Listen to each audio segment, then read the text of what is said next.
नमस्कार दोस्तों, welcome to Dwivedi classes Prayagraj. मैं हूं सुशील द्विवेदी और आ गया हूं आप लोग के लिए एक बहुत ही इंपॉर्टेंट अपडेट नई शिक्षा नीति 2020 लेकर के। वैसे इससे पहले भी मैंने एक वीडियो बनाया है जिस पे मैंने ओवरऑल पूरी शिक्षा नीति से कुछ महत्वपूर्ण 20 पॉइंट आप लोगों के लिए लेके आया था। लेकिन दोस्तों क्या है कि इस पे जैसा कि हम सभी जानते हैं, नई शिक्षा नीति में क्या है, तमाम सारी चीज़ें नई जोड़ी गई हैं और कुछ चीज़ों पर बदलाव किया गया है। और उससे ज़्यादा बहुत सारे लोग तमाम तरह की अफवाहें भी फैलाते हैं, तो अफवाहों से रहें दूर। और आपके लिए बहुत ही ऑथेंटिक और इम्पॉर्टेंट इन्फॉर्मेशन लेकर के मैं आता हूं, इसलिए चैनल को सब्सक्राइब कर लें और वीडियो को लाइक कर लें। तो शुरू करेंगे आज का वीडियो। उससे पहले बता दूँ दोस्तों, जो आज का वीडियो है वो स्कूली शिक्षा पर नई एजुकेशन पॉलिसी क्या कहती है, हम लोग आज उस पर बात करने वाले हैं। और अगले वीडियो में उच्चतर शिक्षा में क्या बात किया है नई शिक्षा नीति ने, उस पर भी डिस्कशन करेंगे। तो दोस्तों शुरू करेंगे आज का वीडियो।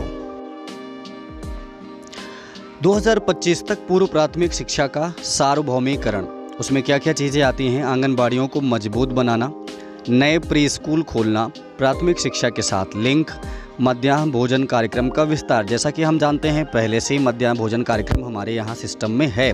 विस्तार का मतलब यही है कि उसके साथ साथ पौष्टिक आहार और भी उस पर क्या सुधार हो सके, उस पर बात की गई है। ठीक है। 2025 तक सभी के लिए मूलभूत साक्षरता, संख्यात्मकता, भाषा शिक्षण, गुणवत्ता शिक्षण सामग्री पर ध्यान, नेशनल ट्यूटर कार्यक्रम, स्कूल की तैयारी मॉड्यूल, उपचारात्मक निर्देशात्मक सहायता कार्यक्रम, शिक्षक छात्र अनुपात 1:30 से कम हो। ठीक है। तो जैसा कि अभी जानते हैं दोस्तों, प्राइवेट स्कूलों में तो अभी भी 40 कहते हैं कि हम 40 पे एक टीचर रखते हैं, लेकिन 50, 60, 70 कुछ भी रख लेते हैं। तो उसका एक प्रॉपर सिस्टम नहीं है एजुकेशन देने का। उसका वो 1:30 से भी कम के लिए कहा गया है। ओवरऑल वो 1:25 बनाया गया, यानी 25 स्टूडेंट्स पर एक टीचर होना चाहिए। ठीक है। और क्या है, नई पाठ्यक्रम और शैक्षिक संरचना। दोस्तों सिलेबस भी चेंज होगा। ठीक है। अब देखिए ये जो पहली लाइन है 5+3+3+4 डिजाइन, उम्र 3 to 18, इसको अच्छे से समझ लें, बहुत लोग इसमें कंफ्यूज हैं। तो दोस्तों देखो 5, सबसे पहले मैं 5 को डिफाइन कर दूं। ये पहला 5 किसके लिए आया हुआ है। तो दोस्तों ये जो है देखिए, इसमें 3 ईयर तो प्री प्राइमरी के लिए है। ठीक है। जैसे कि अभी भी हमारे सिस्टम में जो है LKG UKG और उससे पहले नर्सरी होता है सबसे पहले, उसी तरह से बिल्कुल 3 ईयर जो है तक बच्चा उसमें रहेगा। और बाकी जो 2 बच रहे हैं उसमें फर्स्ट एंड सेकंड, यानी कि जो पहला 5 है उसका मतलब क्या है, बच्चा सेकंड क्लास में पहुंच जा रहा है। ठीक है। अब बात करें अगले 3 की क्या बात है, तो अगले 3 में बच्चों 3 क्लासेज आएंगी, 3, 4, 5। फिर एक और 3 है यहाँ पे, उस 3 का मतलब है 6, 7, 8। ठीक है। लास्ट में फिर 4 है, उस 4 का मतलब है 9, 10, 11, 12। इस तरह से चलेगा। ठीक है। तो आपको समझ में आ गया ये 5+3+3+4 डिज़ाइन का क्या मतलब है। यानी कि फर्स्ट 5 में बच्चा सेकंड क्लास तक जाएगा, pre nursery like nursery, LKG UKG first second, फिर अगले 3 में 3, 4, 5, फिर अगले 3 में 6, 7, 8 और लास्ट 4 में 9, 10, 11, 12। मूलभूत चरण पूर्व माध्यमिक और ग्रेड रहेगा 1 to 2, प्रारंभिक चरण रहेगा 3 to 5 और मध्य चरण कहा जाएगा 6 to 8 क्लास के लिए, और माध्यमिक चरण कहा जाएगा 9 to 12 क्लास के लिए। ठीक है।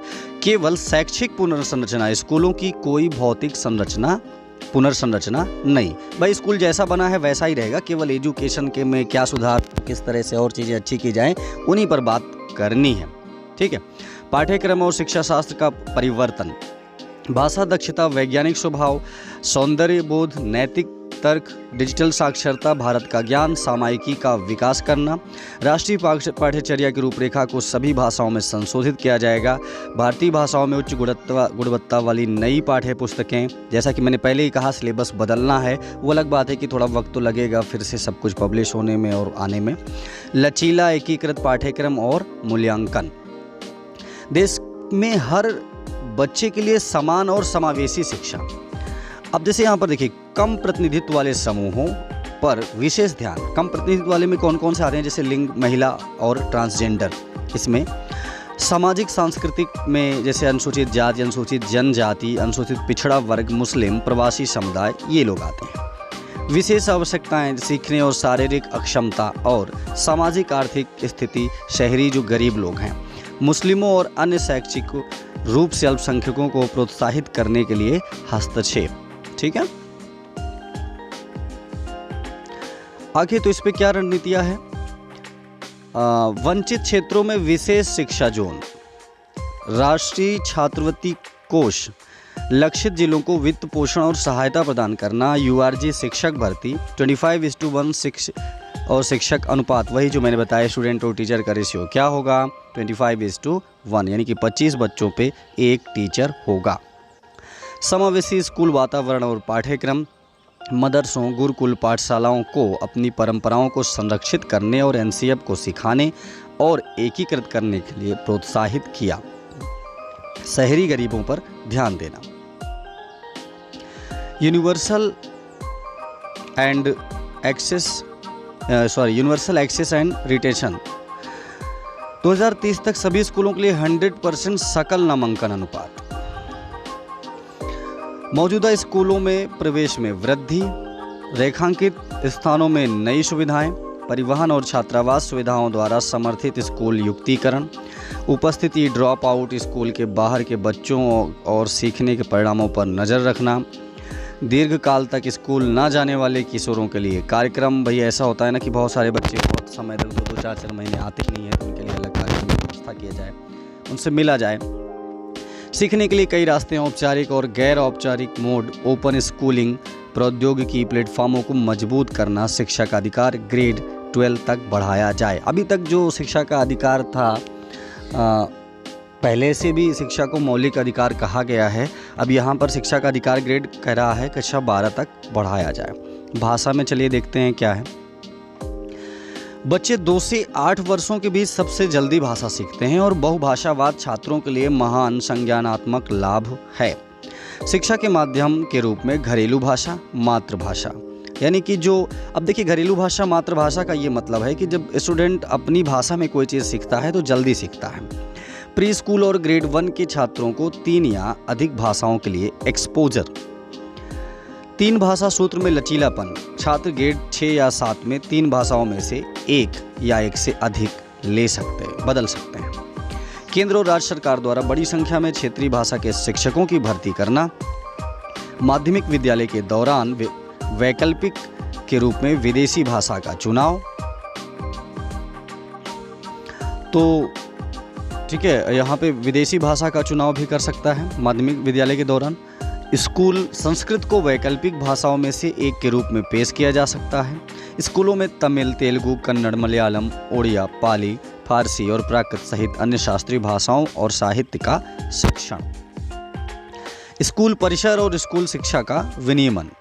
स्कूल परिसर स्कूल प्रशासन की न्यूनतम व्यवहार्य इकाई है। पहला पॉइंट क्या है? एक सन्निहित भूगोल के भीतर लगभग 30 पब्लिक स्कूलों का क्लस्टर। हितों के टकराव को खत्म करने के लिए अलग अलग निकायों द्वारा स्कूलों का विनियमन और संचालन। एक माध्यमिक विद्यालय और पड़ोस के अन्य पब्लिक स्कूलों का संकलन करता है।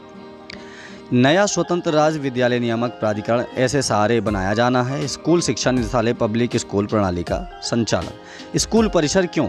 प्रभावी प्रशासन स्कूलों का कोई भौतिक स्थानांतरण नहीं है। देखिए, जैसा कि मैंने पिछले वीडियो में बताया था कि अब क्या है, जैसे केंद्रीय विद्यालय वगैरह में टीचर्स के क्वार्टर बनाए जाते हैं, उसी तरीके की कवायद नई शिक्षा नीति में किया गया है। ऐसा इसलिए क्योंकि अभी ट्रांसफ़र बिल्कुल, ये पॉलिसी बिल्कुल ख़त्म करने को है। ठीक है, तो SCERT सभी शैक्षणिक मामलों का नेतृत्व करते हैं। तो आइए देखते हैं और कुछ इम्पोर्टेंट पॉइंट। संसाधनों को साझा करना, प्रयोगशालाएं, पुस्तकालय, खेल सुविधाएं, शिक्षकों, परामर्शदाताओं और सामाजिक कार्यकर्ताओं को साझा करना, एक काम करने के लिए शिक्षकों को समुदाय स्वामित्व लेने के लिए स्कूल प्रबंधन समितियां, राष्ट्रीय उपलब्धि सर्वेक्षण जारी करना, राज्य द्वारा जनगणना आधारित राज्य मूल्यांकन सर्वेक्षण जारी करना, सार्वजनिक और निजी स्कूलों का एक ही मापदंड, बेंचमार्क और प्रक्रियाओं पर विनियमन। अब ये तो बहुत ज़रूरी है क्योंकि आप जानते हैं जैसे कि प्राइवेट और सरकारी स्कूलों में आज ज़मीन और आसमान का अंतर है। अब चाहे वो शिक्षा के स्तर पर बात कर लिया जाए या फिर वित्तीय स्तर पर बात कर लिया जाए, तमाम प्रकार का है जो कि आपसे छिपा नहीं है। शिक्षक परिवर्तन का पथ प्रदर्शक, सक्रिय, संलग्न और सक्षम संकाय। 2022 तक पैरा शिक्षकों की प्रथा को समाप्त करना। पर्याप्त भौतिक अवसंरचना, शिक्षण संसाधन, पीटीआर, पुनः डिजाइन किया गया शिक्षक पात्रता परीक्षा, साक्षात्कार और प्रदर्शन पूरा डिजाइन किया गया। देखिएगा जो लोग टीचर्स हैं, ये जो टेट है इसको फिर से डिजाइन किया जाएगा, ठीक है। शिक्षकों को जिले में भर्ती किया गया और स्कूल परिसर में नियुक्त किया गया। शिक्षक कैरियर विकास, शैक्षिक प्रवेश या शिक्षा, शिक्षक का निरंतर व्यावसायिक विकास, लचीला और मॉड्यूलर दृष्टिकोण, पाठ्यक्रम प्रशिक्षण का कोई केंद्रीकृत निर्धारण नहीं। भारतीय भाषाओं में उच्च गुणवत्ता वाली सामग्री, कायाकल्प, शैक्षणिक सहायता संस्थान।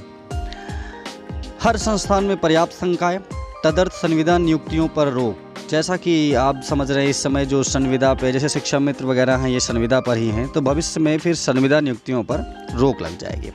अकादमिक विशेषज्ञता, शिक्षण क्षमताओं, सार्वजनिक सेवा के लिए प्रस्तावों पर आधारित संकाय भर्ती, स्थायी रोजगार ट्रैक प्रणाली, संतत संकाय, पेशेवर विकास संकाय भर्ती, कैरियर की प्रगति, संस्थागत विकास योजना का हिस्सा। अकादमिक स्वतंत्रता के साथ संकाय को पाठ्यक्रम बनाने और अनुसंधान कार्य को आगे बढ़ाने के लिए सशक्त किया गया है। तो दोस्तों आशा करता हूँ स्कूल शिक्षा में एजुकेशन सिस्टम, एजुकेशन पॉलिसी क्या कहती है आप अच्छे से समझ लिए होंगे। अगली वीडियो में हम लोग उच्चतर शिक्षा पर बात करेंगे। वीडियो अगर अच्छा लगा हो तो वीडियो को लाइक कर लें, चैनल को सब्सक्राइब कर लें। मिलते हैं अगले वीडियो में। Thank you.